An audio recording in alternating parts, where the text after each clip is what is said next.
Good evening. Let me have your attention if I could. When you're done talking, I will keep talking.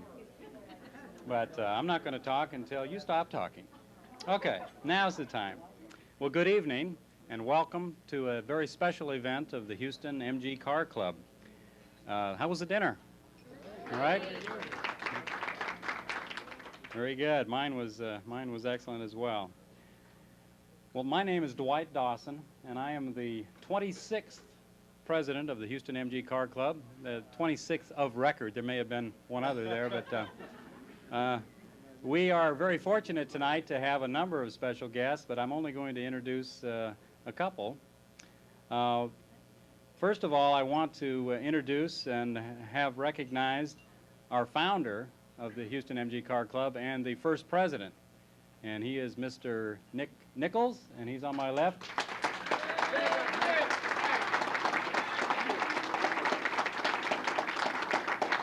With his lovely wife, Doris. I would prefer to have Doris. Nick will have a few words for us later on, but for right now, I just want to move on. And you know, this MG Car Club here is like so many of them around the country. They're unique. The nature of the MG family is, as our special guest has been telling me, is really unique. But it's similar all over the world. And certainly, we have a wonderful group here with our show, our annual car show, exposition, the rallies and the parades and socials and everything we do here. It's a very unique group, and I know I'm sure proud and pleased to be part of it. And all of this activity is around this unique MG thing that we have, our octagon with the M dot, G dot in the middle. It's really a special thing that we have. And tonight, we're going to be able to kind of reach back and take a closer look at the historical roots of the MG car company. And, of course, we have a special guest to lead the charge in that respect. Well, I'm going to ask Gary Watson to come to the podium. Gary, as you may know, was the arranger and the coordinator of this event and has done a great job. Thank you, Gary. And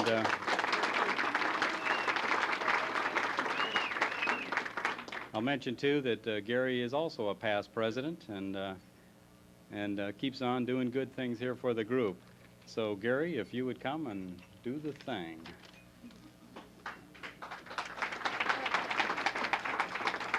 Well, back in the late 20s and throughout the 30s, there was a really magic place in Abingdon, England that was headed by a man named Cecil Kimber, and under his guidance, a group of men at the factory created these really magic little sports cars called MGs.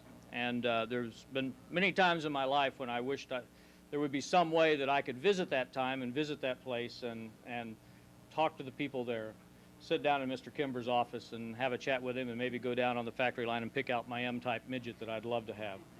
But unfortunately, there's no such thing as a time machine, and you can't go back and you can't be there. But the closest thing you can do is that you can talk to people who were there. Our special guest tonight was a person whose playground often was the ramps where they pushed the spare parts for the cars up and down to get to the assembly line.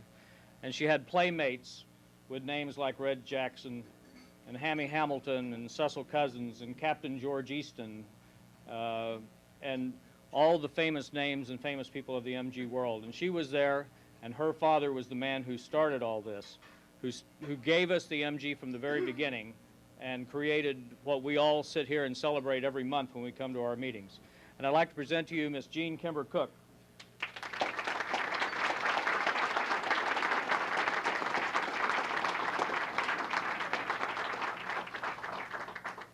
Well, first of all, I'm about to take my revenge because I was told, oh, just a few people would be there, a little supper, and we'd just like you to tell us a few things. Now then, I work as a volunteer, because I used to be a social worker, in our hospice on the island. And at Christmas, these teddy bears were there saying they'd like to have some owners by them because it was all in aid of the hospice. So I thought it'd be rather nice if I made some NG flags for them. And these little teddy bears might find a home with my hosts who've been so good to me. So, Oh, thank you. Thank you very much. my revenge will come later, I said. Now then, I thought you might like to hear, because I've often thought about it. As you know, some of you have brought me books to sign, that I did write for Dick Knudsen in his Cecil Kimber book in 1988, as much as I knew then about my father and how he started things and how, how it evolved. And then I had another go in a book called the MG Log, which some of you have brought up to me to sign. But since then, I've learnt a whole lot more. But I thought that you might like to hear from me what puzzled me. You see, my dad had no formal engineering training at all. He was poor, he was lame, he was short. How on earth did this man start the MG car company? It just seemed extraordinary. So I thought I'd tell you something about his family. I did some research back. And he had a most amazing grandfather who made a fortunate marriage when he was a young man. He started as a clerk with a bookseller in Britain. But I'll just back you up just a little bit. is that Everybody too here loud? okay? Can you hear? Okay, go ahead. Am I speaking in the wrong place? No, you're Is fine. that all right? Because I don't seem. You're fine. Can you hear now? Let me move this chair out of the way here. Just ignore him, Jean. Okay.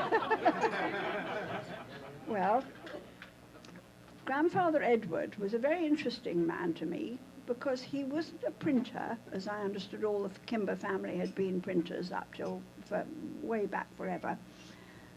He was a printing engineer, and I think that's where Dad got the genes from, because he was importing printing machines, litho printing machines into America, about 1870, that printed by steam. He was the first to do it, and he made a fair old fortune.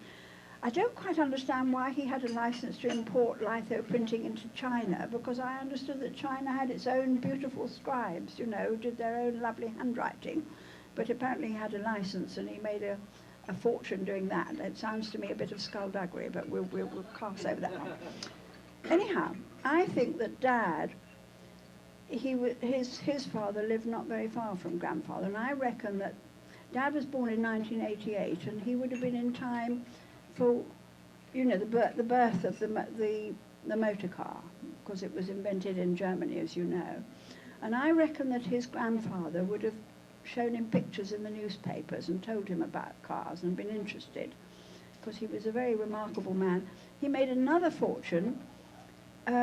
He invented a little machine that the home artists could reproduce their artwork on.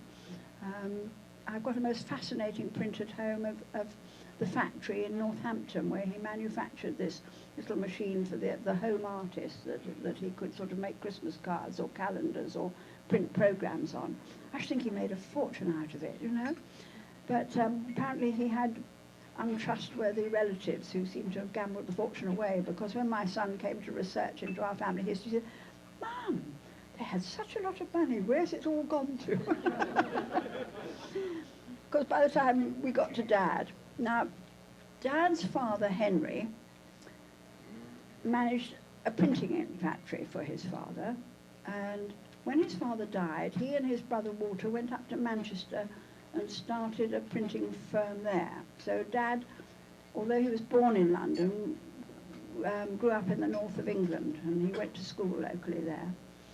And already, he said that when he was 14, he was cycling 14 miles a day, 14 miles on a Sunday, to watch the very few sports cars that there were in those days coming back into Manchester from their Sunday run, and he wanted to see how they coped with a little hill. And he thought his 14-mile bike ride was well worthwhile if he saw 2 or 3 of them, and he wanted to study how their cooling systems coped with the hill. So you see, there was a budding car enthusiast. Well, Grandpa Henry was quite stern, and Dad, when he left school at 16, had to go into the printing business, and he loathed it. He loathed printing ink, but he had to do it. But the one thing he had, of course, was a pay packet. And the first thing he did with his pay packet was to save it up, and he bought a motorcycle. And the local motorcycle club taught him how to take the engine to bits, and he realized that if he knew how the motorcycle worked, he didn't have to pay a garage, you know, very expensive for repairs. So in no time at all, what was Dad doing but racing his motorcycle against other motorcycles? So you see, the rebellion was beginning. Well, one day, Granny knew that Dad had been set to mow the lawn by Grandpa, and he loathed mowing the lawn, and she said, would he go for an errand on his motorbike for her? And it was a made-up, you know, Dad knew that it was a ploy of Granny's to get him out of the hated lawn mowing. So he was going as slowly as he possibly could, and he'd borrowed his future brother-in-law's motorbike. And a very wealthy stockbroker who couldn't drive his car properly knocked him off his motorcycle at the local crossroads. And he was really badly injured. He spent 2 years on crutches with a shattered right knee and a shattered thigh, in and out of the local hospital. And of course the surgeons weren't very experienced, so they really messed him about, and he was in a lot of pain. But eventually, just as they were threatening to cut the leg off, it began to knit, so he was saved. But what he didn't realize, of course, was that this brought him immunity from the First World War. Because sure as eggs and eggs, he would have been killed, wouldn't he, in the First World War? He would have been one of the young people who went over the top, you know, and been mowed down. But what he did do in the First World War was work for an aircraft firm called Martinside Aircraft. And what did he do? He organized their stores. So you see, he was learning. Previous to that, Grandpa wanted his compensation money. He got nearly 1,000, and he spent some of his money on buying a Singer car. I don't know whether I can really forgive that, but still, we'll pass that over. And he bought a Singer car, and he wrote an article in 1913 about how possessing a car made him a much more efficient salesman. He was able to get around, you know, more quickly than if he had to go on the train. But he'd still got his mind on rebellion. And when Grandpa said, now then, my boy, printing ink's not doing so well, what about the rest of the compensation money? He had to say, I'm very sorry, sir. Sorry, Dad, but I'm afraid I've been offered a job by Sheffield Simplex in Coventry, in Sheffield, and I want to get married, and either you give me a raise to get married, or I'm afraid I'm going. And Grandpa, you see, he was a printer, and printing is a sacred, or used to be, a sacred calling. Never spoke to him ever again. Never would see him ever. Never saw us. Dad tried over and over again, but no, that was the end of it. So Dad went off to Sheffield Simplex to make 30 horsepower staff cars. Then he went to Martinside Aircraft during the war and organised their stores. And then he went to E.H. Wrigley in Birmingham. And there he had to take his capital with him, you see. And there he got a real chance, because he designed the radiator for the Angus Sanderson sports car. And I'm very, very lucky I've seen an Angus Sanderson. There's a very interesting man in England who has gone about looking in he looks in the stables of old rectories and finds the most wonderful old cars that he restores. And he gives very interesting lectures at Bewley Motor Museum about this. And he possesses the only Angus Sanderson that remains in England, and he showed us a slide of it, and Dad designed the radiator. Well, then E.H. Wrigley rather overspent itself and went bust, and who came along to buy it? I'll give you 3 guesses. Have you ever heard of a gentleman called Lord Nuffield? E.H. Morris? Have you? Hands up. Who's heard of Lord Nuffield? Yeah. Guess who bought E.H. Wrigley? Of course it was Lord Nuffield, wasn't it? And he headhunted my father. So my father found himself in Oxford without a penny in his pocket. He started off as assistant manager of Morris Garages. Now, you recognise that name, don't you? And what did he do at Morris Garages? The second year he was there, the manager, for some reason nobody understands, gassed himself, so Dad was promoted to manager. And he was very fortunate that Morris garages had a tradition of putting special bodies on Morris chassis for rich clients. And this was his chance, because he had some brilliant mechanics working for him. And of course, what did he do?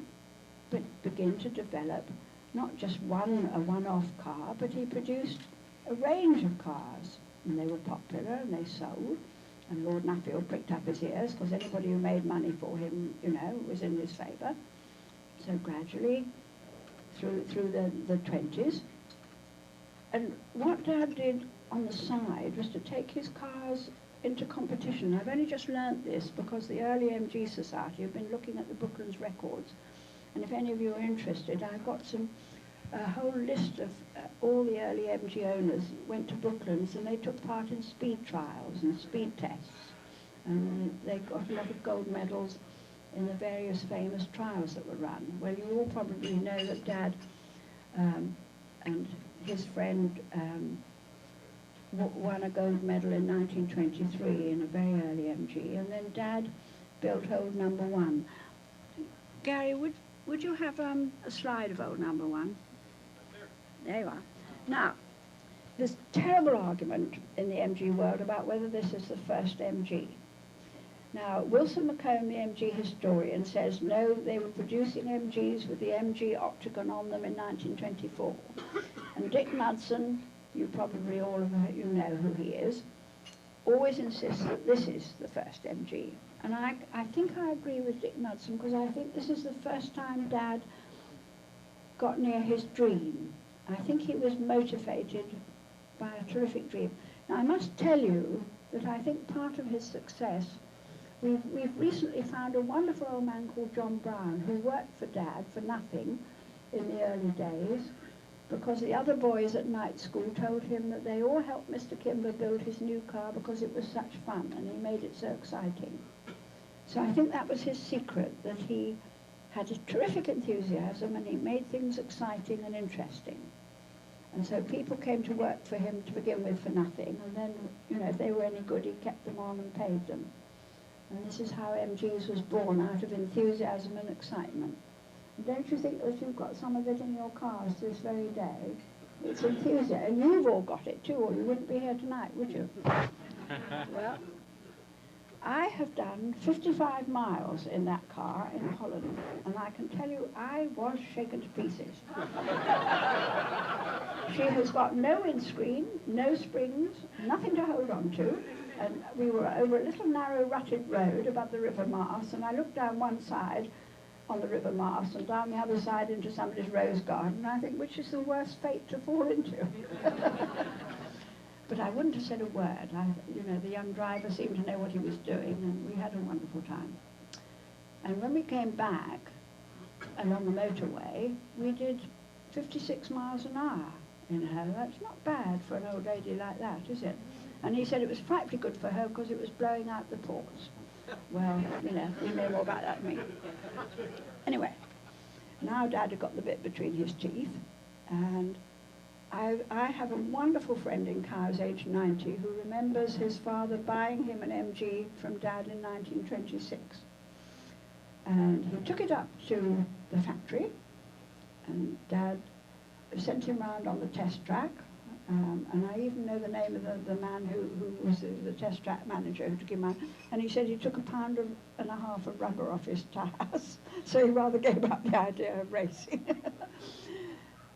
But he still remembers that car with affection and enthusiasm. We took him back to Brooklands not very long ago, and he was very thrilled when we found somebody from the early MG Society to bring a 1440 to meet him, so he was very thrilled with that. There you are, there's the type of car. I took that in Australia in 1995 when we had the big meeting in Perth. And I think that comes from Peter Briggs's Motor Museum. But my friend Uncle Bill in Cowes, you know, recognises that photograph, and his car was just like that. And he said he was once driving very fast through the New Forest in England with his girlfriend, and he went over a humpback bridge, and to his horror he took off and was flying through the air, and he thought, oh God, what's going to happen? Till he landed on all four wheels. And, and he told me that his girlfriend complained because her hairdo was blown to pieces. And so he bought a Riley that was a closed sports car, one of the early closed sports cars, and I said, Uncle Bill, I should never speak to you again. However, let's go back to Dad. You all probably know that Lord Nuffield, of course, noticed that Dad was making money and that he was being a success, so they built him a factory. And the next thing was that he was installed in the factory. First of all, he had a factory in Oxford, and then they built him a factory at Abingdon. Now, I can remember as a small child, it's taken me years to put this together where it was, because I remember Dad pulling a door back, and I remember a spotless whitewashed bay, and Dad saying, I think to his friend Malcolm McIntyre, who was with him, and he said, this is my new baby. And I thought, I was only about 3 and a half. It was the first time I'd ever been with Dad alone. We're going to see a baby. And then to my great disappointment, he pulled a cloth off, and it was boring old machinery in the corner, you see. And I went out to pick flowers, and dear Henry Stone, who used to work in the racing department in Abingdon, I'm afraid he's dead now, but I consulted him, and he said, oh yes, that was the factory at Edmund Road, Jean, because that had buttercups and daisies outside, so that's where you went out. So that's how I know that I saw the very first M-type, you know, before anybody else did. Now there's an M-type. Now I thought I'd tell you an amazing story that was told to me in Singapore. Now I went to Singapore in '95, and I was taken out to lunch with an incredible old Chinaman called Michael Lim.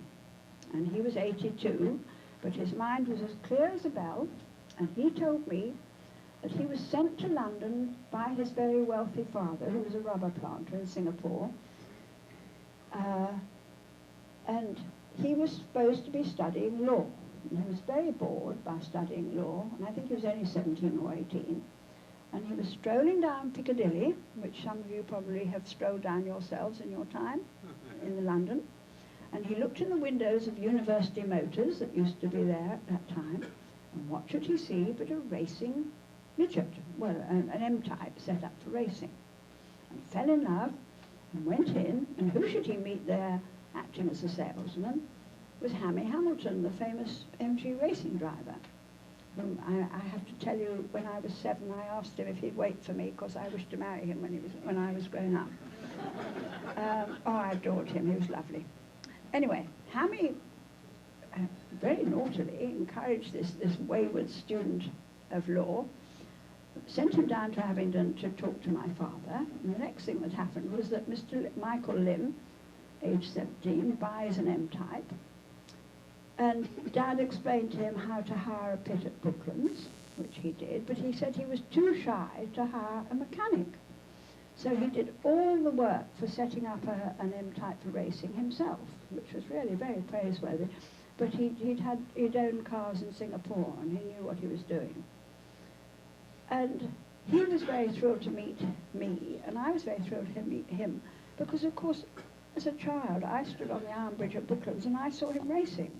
And I'm the only person he's ever met who knows what he's talking about. Because when he went back to Singapore, of course, the war came and the Japanese came. And he saved any number of beautiful veteran cars from the Japs, who, of course, took all cars and melted them down. He took them to pieces and wrapped them in oily rags and buried them in his father's rubber plantation. So after the war, they were all safe and sound, so their owners were extremely grateful. He's quite a man, is Mr. Lim. There you are. There he is on the left, you know, and he's as bright as a button, 82 and really spry.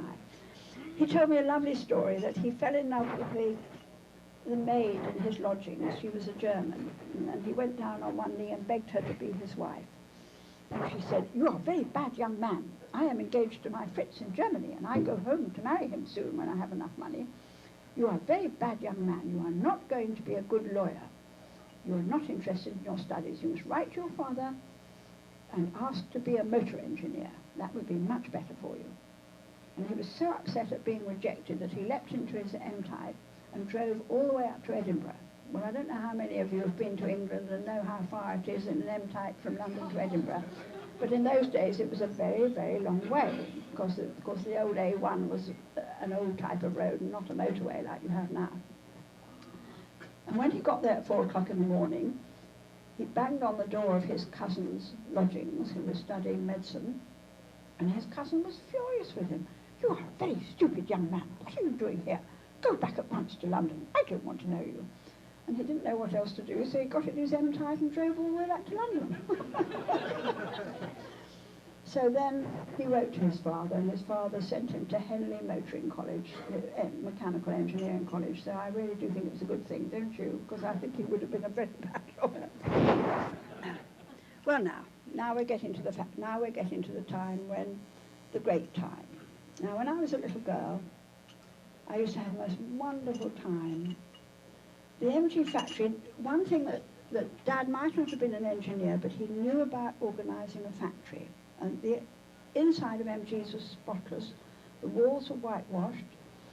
All the services, the gas, the electricity, and all the other things, and the water, were colour-coded. All the pipes were painted different colours, so that if anything went wrong, the repair people knew at once which pipe to deal with, which was far ahead of its time. You know, he was, as an organiser, he was spot on. Now, I've been told by a great friend of my father's that he was amazed that he could go into the racing shop when the Jacko and dear Reg Jackson and his friends had been toiling all night on one of the racing cars, and say, "No, that's not right. You should do so, so, and so, and so, and so, and so," and get out before he was murdered. So that was probably one of the things that he was good at. But I think probably, I should imagine that he left the designer H.N. Charles and Reg Jackson and the other boys who were in the racing team, he left them to get on with it, because they knew their business. And really, all the racing successes of MGs are down to them. You know, they didn't get much kudos at the time, but I think Reg Jackson was a dear, lovely man.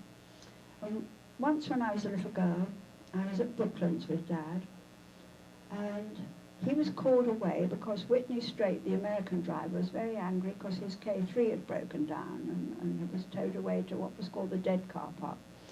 And Whitney Straight needed pacifying. And I was with Dad, and he'd forgotten that he'd got me with him. And he said to Reg Jackson, who was running the MG racing pit, while the racing was on, if you please, I mean, can you imagine any modern racing pit having a child in it? But Reg patiently picked me up and plunked me down on the counter. And he didn't need to tell me to be quiet, because I was quite a good child. And there was I hugging my teddy bear and watching the MG racing cars coming in. They used to put out poles with numbers on, which told the drivers, come in for fuel, or go faster this round, or go slower, you're doing all right. And when they came in for fuel, the driver was covered with a tarpaulin, and they got out a huge funnel, you know, like you use in the kitchen, but much bigger, and they simply splashed the petrol in from an ordinary petrol can. I mean, these days, I mean, I expect their fuel straight, you know, from the petrol can. But how, I mean, the petrol splashed about all over the place, so how there wasn't a fire, I can't imagine, you know, and how they didn't have an accident. They never did. And they could change the wheels so quickly. You know, they were a brilliant team. And there was this little girl sitting there and watching it all, you know, quiet as a mouse. But I've never forgotten it, you know. But all the pits, the people in the pits, all the mechanics would help each other in those days. There wasn't the sort of bitter rivalry there's now. I mean, you know, if MG's won, it was a great victory. But, I mean, the Austrian pit next door, if they were short of something, the mechanics would lend it to them. There wasn't the sort of bitter feeling there is now. Well, now, going back to the factory, I remember, you know, there was a wonderful feeling there. And I'm sorry to say that once You know, you may have read, I've written this story down, so you may have read about it, but my sister, they had trolleys that, there were ramps from floor to floor, and everywhere was light with the light streaming in the windows. And it was a temptation, you see, to take one of these lovely little trolleys that they moved the spare parts about on, because they steered with the handle in the front.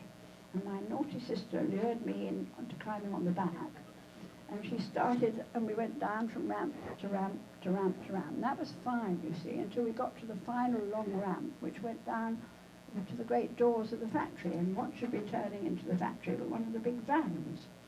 So there was nowhere for my sister to go but straight crash into the office of Mr. Profer, the works manager. And his very elegant secretary was just sharpening her pencil at the time and cut her finger. So there was a dreadful row. And after that, we were never allowed to be in the factory unsupervised. And you really can't blame them, can you? But it shows you something of the amateur atmosphere there was and the friendly atmosphere there was at the place, you know, and you could... I don't know of anywhere that you could probably wander in as you could then. You know, the people were welcomed as friends. You know, anybody who'd bought an MG from my father, he'd either bring them home to lunch. Mind you, he forgot to ring my mother up and tell her that somebody was coming, and we very often had a very difficult time trying to make the lunch stretch round. But anybody who'd bought an MG became a friend, and so at Christmas it was very hard work because Dad would design a Christmas card. You know, if you look at my albums that I bought here afterwards, you'll see one of the samples of the Christmas cards Dad drew. And you were sent a Christmas card if you'd bought an MG. And Mike Allison rang me up one day and said that the man he'd bought his N-Type from had told him that Dad had taken him home to lunch. And was this true? And I said, well, there's an easy way to check this, Mike. I'll look at I've got Dad's card index. And if his name's there, well, yes, then he got a Christmas card, and yes, he went to lunch. And yes, there was his name. So it was a different world. Everybody who bought an MG became Dad's friend. But now look what's happened. I have been to New Zealand, and I might as well be in New Zealand as here, because you're all exactly the same, doing the same thing, having a dinner together and being friendly and looking at each other's cars. And I'll bet all you blokes have been having boring conversations about, you know, I can't get this shock absorber right. You know, you don't know anybody who supplies MG. Oh yes, there's a little chap up in, you know, and they go on like that in New Zealand, in Australia, in Singapore. The dinner was exactly the same. You know, the women were looking a little bit bored, and the blokes were saying, do you know somebody who could help? You know. And it's exactly the same everywhere. And I think it's a little bit to do with Dad, that anybody who bought an MG was his friend, and he spread his friendship around the world. And you've been so kind and friendly to me. Thank you very much. Love to you all.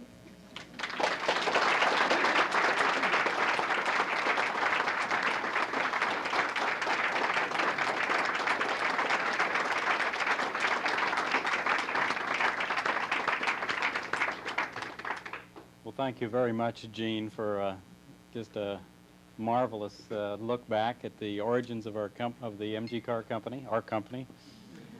I'm sure that Jean would be glad to respond to any specific questions that anybody has. We could take a few minutes to do that. Anybody have something? Yes, sir. How old were you when you rode in #1 at 57 miles? Oh, this was when we went to Holland. My husband and I went to Holland, let me think, where are we now? 1997? I think it was 1990. My husband and I went to Holland. So, you know, I was getting on a bit, so it was quite late. Oh, no. Now, you see, the interesting thing about Dad, he didn't have any photographs at all at home of any of the older MGs. He was not interested in the past.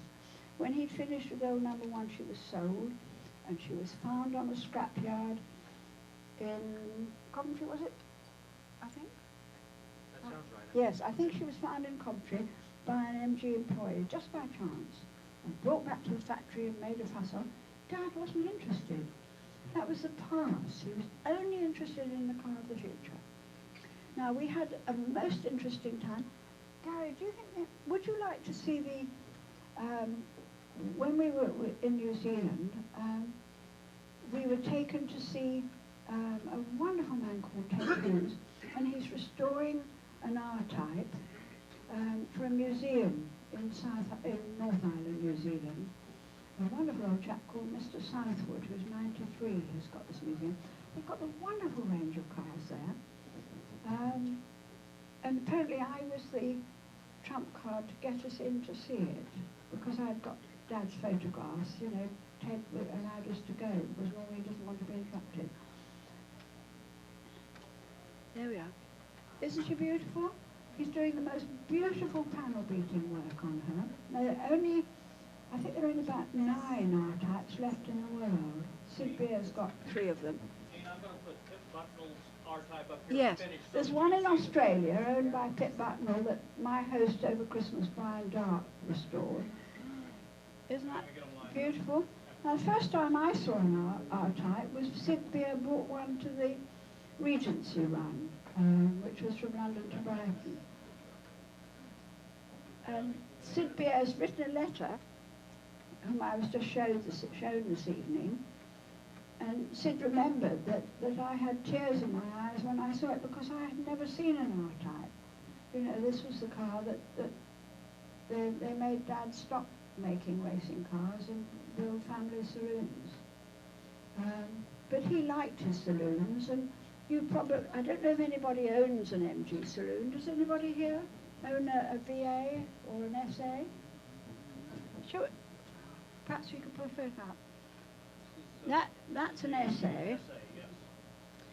That's one of the Singapore members with a very beautiful SA that was at the Abingdon International meeting. Nick Nichols used to own an MGWA Ticker years ago. That was Walter Albert. Yeah.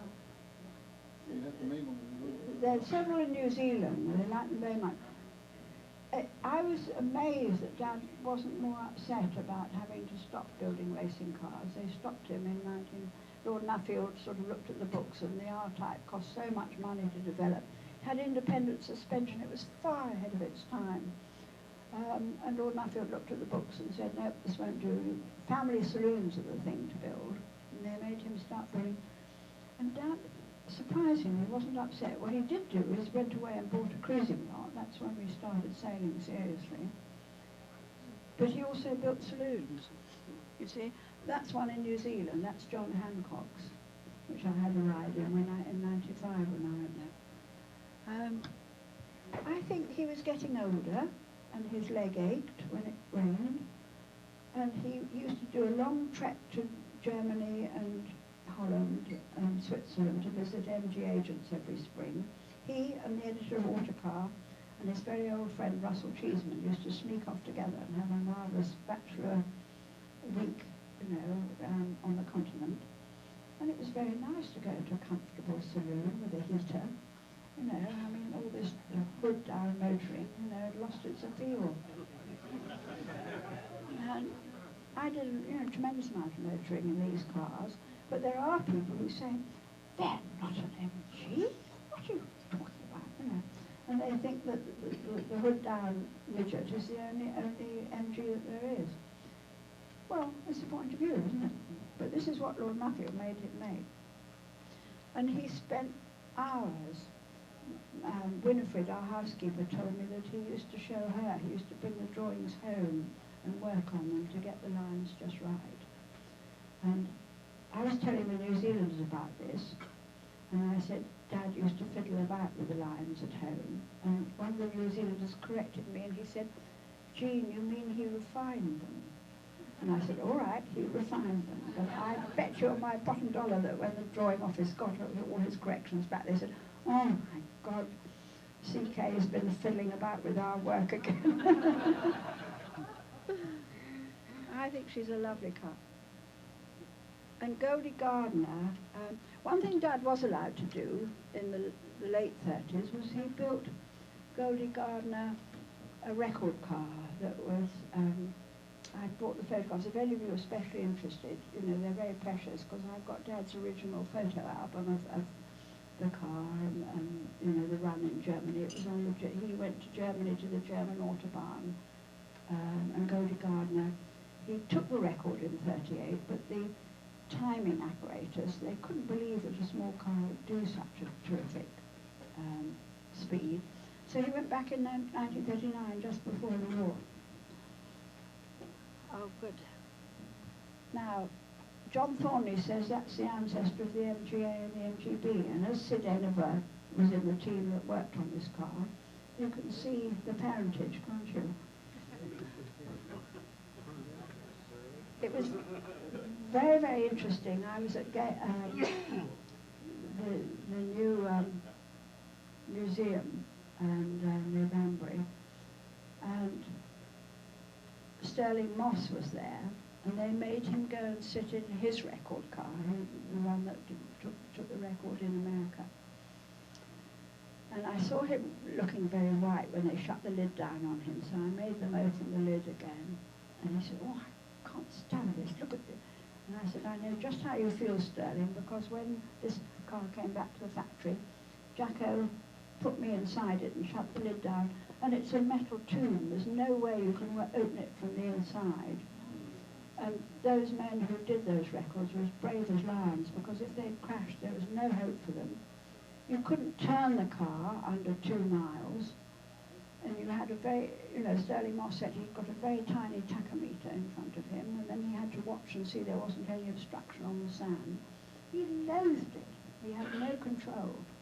But Goldie Gardner was a very phlegmatic type of character, and he took it, you know, he coped with it better.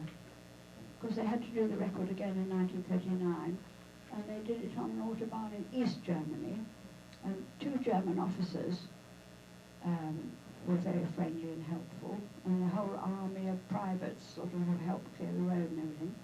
And Goldie said to them, "Of course, if you go into Poland, I'm afraid we'll have to declare war on you." And the officers said, "Oh no, you are our friends. We could not go to war with Britain. You are our brothers." But of course, Goldie was right, wasn't he? That was bad. So, if any of you would like to see the photographs, I've got Dad's originals of that, you know, if you're interested. So come and ask to see them. The photograph that was in the booklet that I just looked at had that record-breaking car in 1938 doing 187 miles an hour. You will have an opportunity to look at these books after we break, and there's some fascinating pictures there.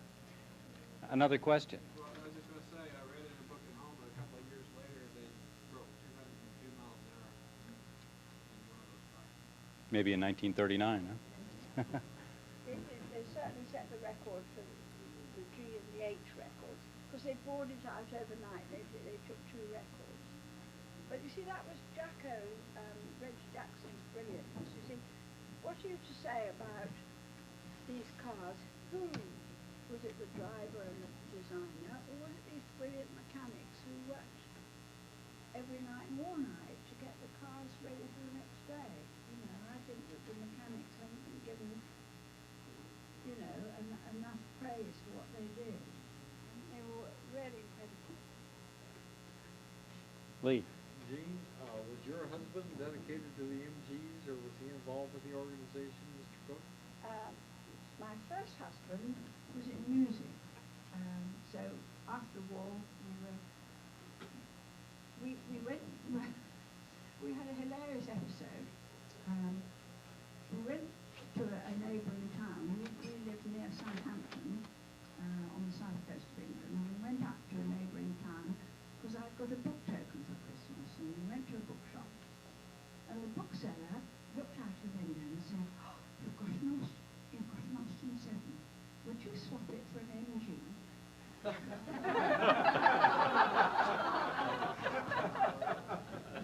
Yeah, what would the daughter Cecil Kimber say? But unfortunately it was a D-type midget, which was never a great success. I think the body was a bit too heavy for the engine. It was never very fast. So we trundled up to MG's and took it to Uncle John Thornley, who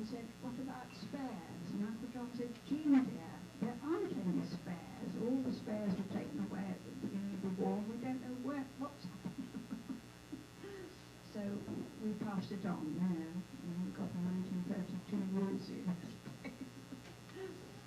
It was a shame, but it really wasn't, you know, a young couple with no money in those days. There wasn't the organisation there is now of squares. I mean, the world's totally changed. You can get anywhere you want from if you know where to go, but you couldn't then. But it was fun.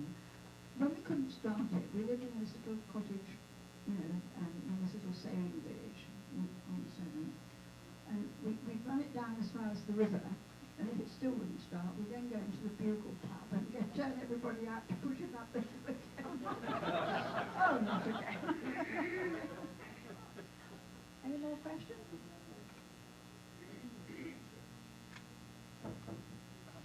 Last call for questions. I wanted to ask, the number one looks a lot like a chummy. Now, I've talked to club members and everything. What is the relationship of the chummy? The chummy looks like number one. Did your dad just simply, did he, you know, I read the history books, sound like he bought a bunch of chummies and turned them into sports cars. I don't think I quite understand what you're saying there. You know what, the chummy, the little Morris chummy, Yeah. they look like old number one. To me, they do anyway. I mean, I may be putting you on the spot, you know, on that. I don't mean to do that. It just. Well, I should think at the time they all knew each other and they probably all took in each other's washing, shouldn't you think? I should think probably, you know, things were a bit thin on the ground then, and I would think they probably did borrow from each other a good deal. You know, it's difficult when you've got enthusiasm and no engineering training to feel towards what you want. You've got in your head what you want. You come and look at Dad's photographs and look at some of the strange cars that he drove earlier on and see what you think. Because I don't know the answer any better than you do. You know, you come and tell me. One more question. Mrs. Cook, could you tell us about some of your early days at the Kimber House, which is now the Boundary House, I understand? Are you saying that when we lived there, because we lived in Oxford to begin with, we lived at 339 Woodstock Road, which was a rented house, and then we lived at 1 Hearns Road, which is a rented house, and then we moved to Abingdon and lived at Boundary House, which was a rented house, and Dad always built a pond. Every house we lived in, he always made a pond, and we had a gorgeous pond. And one day we got back from holiday and we found turtles in our pond. We couldn't think where they'd come from, and then it was Dad's great friend from down the road who popped them in there because he didn't know what else to do. Because he hadn't built his own pond. But as you probably know, it's a pub now, and Dick Knudsen was responsible for getting a plaque put on the wall. You know, I do admire all of you overseas people. You've been much more faithful.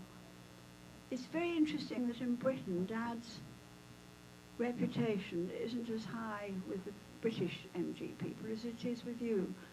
I think this is something to do with the long post-war period when John Thornley was in charge, and so many British MG members have got post-war cars, and so they look to John Thornley in the post-war era, and Dad's, you know, just a faint memory. They don't remember much about him. And they're not so interested. I mean, they're all like Dad was. They look to the future.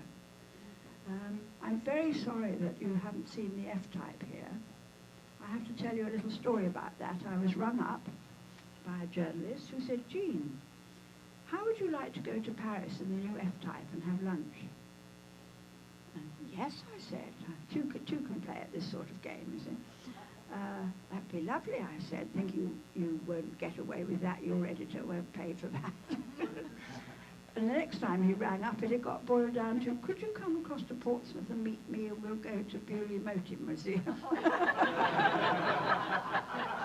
Which I thought was a great deal more realistic. So we did 100 miles an hour with no effort at all along the motorway, which is strictly illegal. We went sailing past an MGB, and I waved in queenly fashion. Oh, but she's gorgeous. And then we had a ham sandwich for lunch at the Bewley Motor Museum after a photo session with a P-Type in the morning. And then they taught me to drive her, and then we went out to the New Forest to a quiet road, and then they drove in front of me in a van and filmed me driving her. And then they had instructed me, when I got to the end of the road, I was to turn round in a hotel car park. And I looked at the main road in front of me, disappearing over the horizon, and I've always been a very good girl all my life, and I thought, what would they do to me if I just Oh, I'm so tempted. Wouldn't it have been lovely just to go on and on and on until you were looking over John O'Groats cliffs in the top of Scotland? What did I do but turn round and go back like the good girl I am? But, oh, gosh, I was jolly close to it. But she's a lovely car, and I'm very sorry they won't let you have her here in the States, because I don't like the, I don't know if you've seen pictures of her. She's stacked up at the back, which doesn't look like an MG to me. But she's holds the road beautifully. She's very easy to drive, very comfortable to sit in. She's a lovely, lovely car. I think one of you ought to sneak her in by the back door.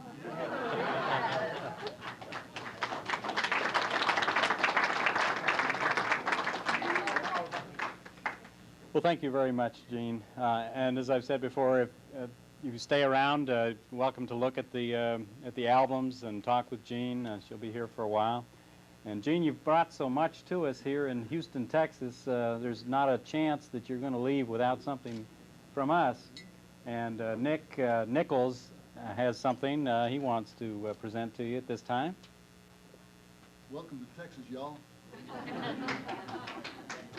One of the club mottos here is join us for the fun of it. And the other one is to keep your tack in the black.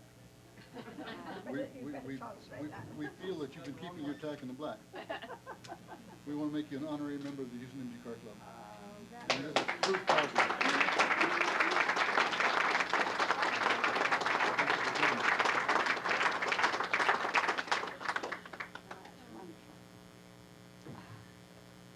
I really do appreciate that very much. Well, you are an official member now, but we do have a couple of other things we'd like to give you. Claire, you have something? Gary has it. Oh, yes, a very fine Houston MG Car Club mug for tea, I think. Now, how did you know? That was just a lucky guess. How did you know? The first thing I asked for when I got to Gary's was a mug of tea. And something else to take home is in this bag, and I can't, Gary, can you help?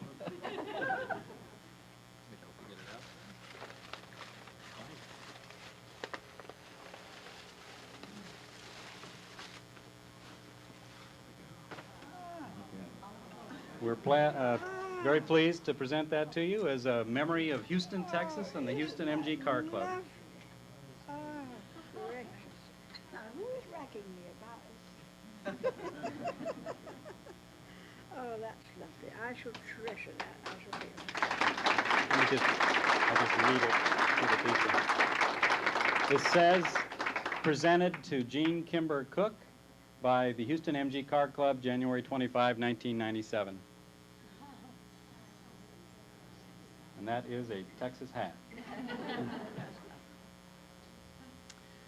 Well, this concludes the formal part of our program tonight. Please hang around and socialize to whatever extent you have time to do it. I did want to mention that I've never heard of a dead car park before, but now I know what one is, I think.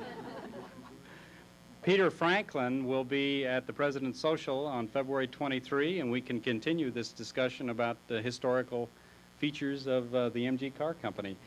Peter Franklin was the last personnel manager in the 70s and closed up the factory in 1980. So join us at the President's Social if you can. Anybody have any final words before we break? Thank you all for coming, and thank you, Jean Kimber.